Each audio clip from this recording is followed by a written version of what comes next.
শেষ পর্যায়ে তো আমরা দেখতে পাচ্ছেন আপনার টমেটো সসগুলো ঘন হয়েছে। তো এখানে আমার বাগিনা বসে আছে বাটি নিয়ে, সে এখন টমেটো সস চেক করবে। আচ্ছা আপনার দেখুন বন্ধুরা, আমি বাগিনাকে একটু টমেটো সস দিচ্ছি। হ্যাঁ,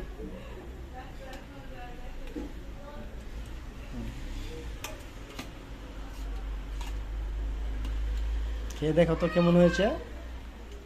মজা হয়েছে অনেক নাইস। একটা লাইক করে দেবেন একটু। তো বন্ধুরা, আমাদের টমেটো সস বানানো শেষ হয়ে গেছে, মানে শেষ পর্যায়ে বলে চলে। এখন আমরা সেটা নামিয়ে ফেলবো কিছুক্ষণের মধ্যেই।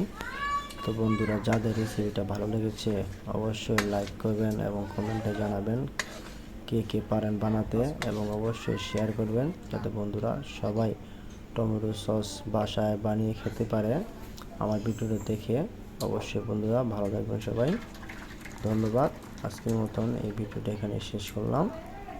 অবশ্যই ভালো থাকবেন বন্ধুরা, গুড বাই।